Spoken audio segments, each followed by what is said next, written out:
Hi, if you see me for the first time, my name is Natalie. It's nice to meet you. If you don't see me for the first time and you've already seen some of my videos, welcome. So today we're having talking video. Yeah. And before we start, I really want to talk about the atmosphere that we have here. I actually, if you didn't know, I moved not so much time ago into my new room, and I still hanging wallpapers, and I even almost ended up with it for this video, but apparently they're gonna renovate my building for much more time than I thought. There's a lot of noise, so thank you for my amazing friend G, who helped me with this, give me her couch that I'm sitting on and helped me to make this look cozy, like we're having a small sleepover where I'm talking about my recent art block. Yeah. I've been having a lot of personal struggle this past half a year, about so. It changed a lot in my life. First of all, of course, it changed my relationship with my art and my career. And yeah, if you watch my channel, I try to release video every month. And in June, if I'm right, this was in June, we didn't have any update. And this was because I wasn't drawing for the whole month, literally. So although there is many reasons for Artblock, I feel like most common one is that fact that, you know, life goes ups and downs whole life. But if we're going to talk about art, it also goes up and downs. It happens. It's this amazing picture, right? And in an up spot, you're proud of what you did, you're proud of what you are, you're really satisfied with it. And in this moment when you're down, when you're not satisfied with the art that you do, when you feel like you're not good enough, I feel this is the place where you start to see the gap between what you want to be and what you are. And this happens because we constantly look at art, we constantly look at new pictures, and we constantly see the stuff we want to be and we want to learn. And I feel like changing the perspective may really help. And looking at these moments when we feel down and we feel bad about our art, okay, I'm not satisfied with my art because I see the points for growth there. And this is not the moment where I should go and be thoughtful and reflective, although I always say that art is really about being thoughtful and reflective, and it is. This is the point where I should go into technical work more, because yeah, I feel like everyone says it all the time. Draw every day. I think that you not necessarily need to do this every day. I do this. I recently started to do that every day again because I feel like having a habit is a really good practice, and it helps me with my fear of blank page, because I do this every day. How can I be scared of it? At the same time, this is some people don't need me to have this you know, doodles, but you don't think much about what you do and you just do it for the sake of it. And they just have practice 2 or 3 days once, and really long good practice, and this is quite enough, I think. Yeah. So when you understood that this is not what you want to be, and you started to do this technical work, and you just, shut down the part of you that tells you that this is not good enough, and you just go to that point where you're gonna be satisfied with your work again. Because I feel it. I don't like 90% of the stuff that I draw. I really don't like it. Really don't like it. But the thing is, I don't measure it, but is it good or bad? I try to measure it more by do I like it personally? Because art is a really subjective thing, and you can do something that she's gonna really like, and other people may not. And so the only measure I feel like we should start having in our relationship with our art, this is what I understood for this art blog, is do I like it or do I not like it? Because many times this is a lot about style.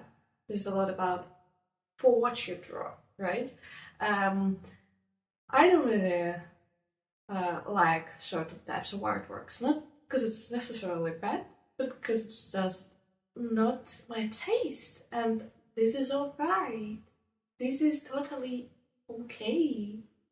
So yeah, there is other thing that when you go there, like that down point, I feel like there may be a lot of like fear of change, because we used in 21st century to having a product, and product is a lot about having the same style, being the same artist, so people like having one theme, and like so people knew who you are really.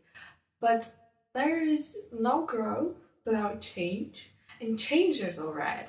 And when you change your art style is when you become something new. That's when you learn something new. Because working with different like medium, knowing how to use different tools really helps to improve.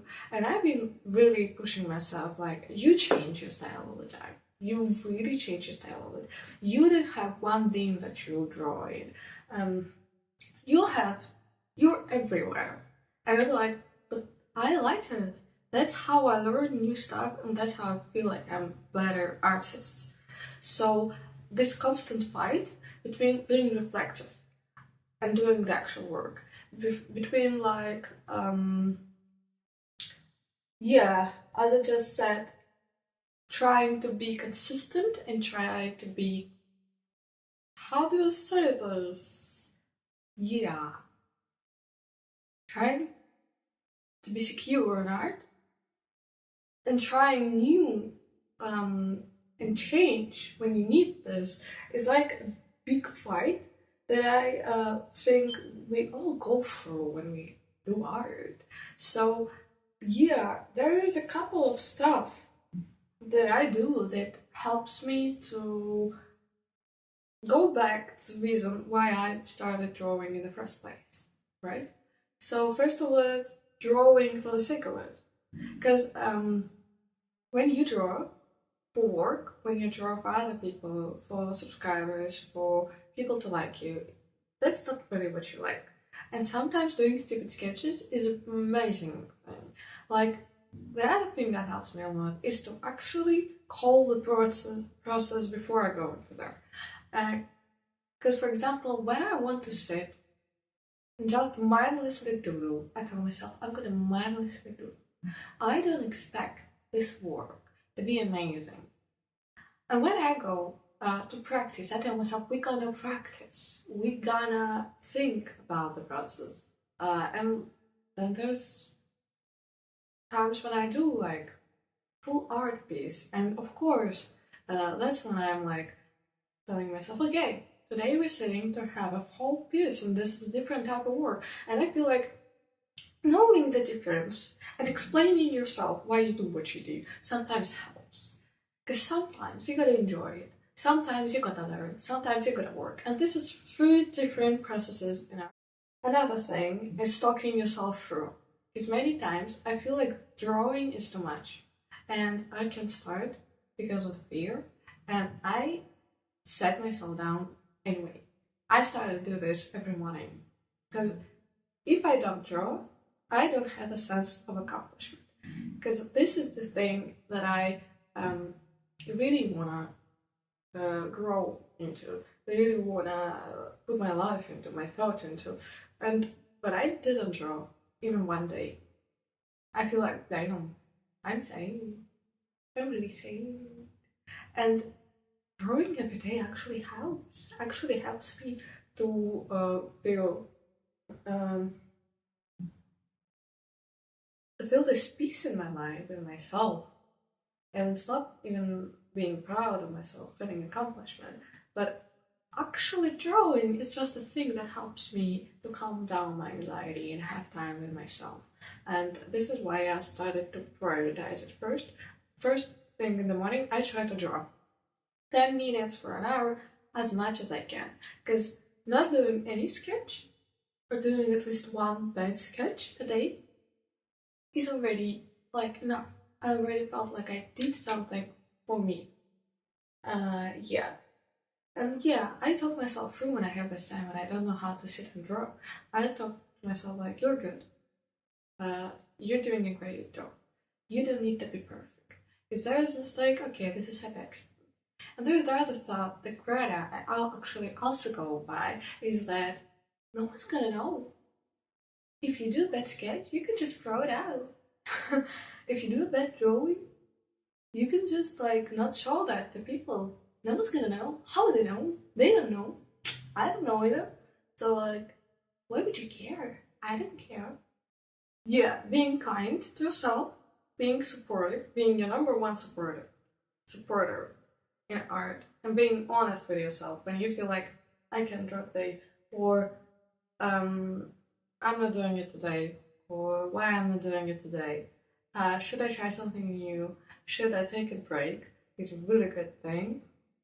And I know that this is hard, but you know, life is not easy. Anyway, when you go into the gap when you're down, another phrase that I've heard that helped me a lot is, you need to be bad in order to be good. You need to be a fool. You need to do bad art in order to be a good artist at some point of your life. And this is how you learn new stuff. By sitting with it, by sitting with this feeling that you're not doing something good, questioning your whole life. Yeah, and finding a way back to the reason why you started doing art in the first place. Reminding yourself, watching through the stuff you did already and being proud anyway you did a mistake, anyway you not really satisfied with the art you do right now. Sitting with it and finding the reason to it and not giving up. So yeah, I think the only thing, although I feel like most of the stuff that I say here is pretty obvious, to be honest. Maybe someone needed to hear it as much as I needed to hear it. So make art, even though you sometimes feel like it's really bad art, and be happy as much as you can. It's capitalism, and no one likes it. And so be happy as much as you can in this like situation. And if you can, please help me to talk about art more by subscribing to my channel or Instagram, or like hitting the like button, writing a comment. Really appreciate it. What other stuff YouTubers say, I have no idea. And I feel like light went into different place and it changed a lot. And I don't know if this is a good thing. Because literally, with my friend, we've been doing this like thing to make it look cozy and good for such a long time. And right now, just someone. No, it's ruined, to be honest. I feel like it is. I don't know what to tell her. Should be so sad.